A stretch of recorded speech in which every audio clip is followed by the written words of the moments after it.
ආයුබෝවන් යාළුවනේ නිරෝගී සෞඛ්‍යමත් දවසක් ඔබට ප්‍රාර්ථනා කරනවා.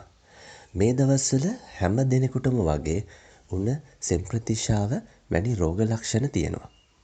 වෛරස් රෝගයක් නිසා මේ උණ සෙම්ප්‍රතිශ්‍යාව දිගින් දිගටම කුඩා දරුවන්ට වාගේම වැඩිහිටියන්ටත් වැළඳෙන බව ඔබ අප දන්නා කරුණක්. ඒ නිසා මේ දිනවල පවතින මේ ප්‍රතිශ්‍යාව උණ කැස්ස හෙම්බිරිස්සාව වැනි රෝගවලට නිවැරදි අත්දුටු පිළියමක් ඔබට අරගෙන එන්නයි අද අපි මේ වීඩියෝ එකෙන් අදහස් කරන්නේ. ඔයගොල්ලෝ අපිව තාමත් subscribe කරලා නැත්නම් දැන් අපිව subscribe කරන්න. bell icon එක click කරොත් වීඩියෝ එකක් දාපු ගමන් නරඹන්න අපේ යාළුවන්ට පුළුවන්. මේ සෙම්ප්‍රතිශ්‍යාව කියන්නේ මොකක්ද කියලා ඉස්සෙල්ලාම බලමු. වෛරස් ආසාදනයන් නිසා ශරීරය තුළට ඇතිවෙන සෙම්ප්‍රතිශ්‍යාව නිසා ශරීරයේ අභ්‍යන්තරේ බොහෝ වෙනස්කම් ඇති වෙනවා. ඒ ඇති වෙන වෙනස්කම් නිසා තමන්ගේ ශරීරයට නොයෙකුත් අපහසුතා පීඩා ඇති වෙනවා.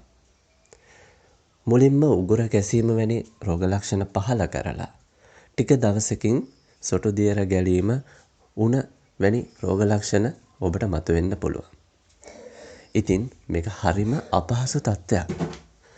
ඔබ වැඩ කරන කෙනෙක් නම් ඔබගේ රාජකාරි පවා හරියට කරගන්න බැරි වෙන්න පුළුවන්. අන්න ඒ නිසා ඔබට මේ අත්බෙහෙත පාවිච්චි කරලා ප්‍රතිශ්‍යාව සුව කරගන්න හැකියාව තියෙනවා. ඔබට කරන්න තියෙන්නේ ඊටාම සුළු දෙයක්. ඔබට අවශ්‍ය වෙන්නේ ලෙමන් ගෙඩි 2ක් විතරයි.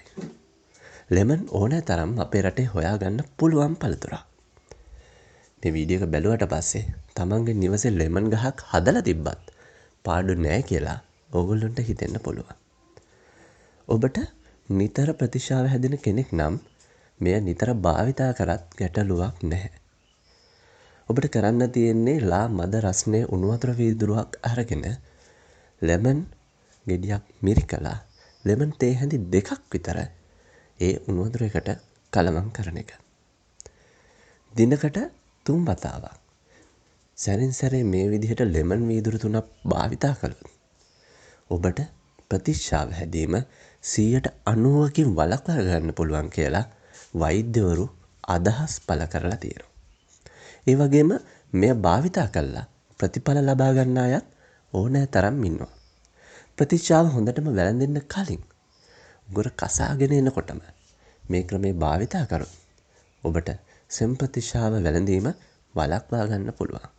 ශරීරයේ ප්‍රතිශක්තිය වැඩි වෙලා ඔබට මේ රෝගයට මුහුණ දෙන්න හැකියාව ඇති වෙනවා. ඉතින් යාළුවනේ, ඔයගොල්ලොත් මේ වීඩියෝ එකට කැමති නම් ලයික් එකක් දාන්න.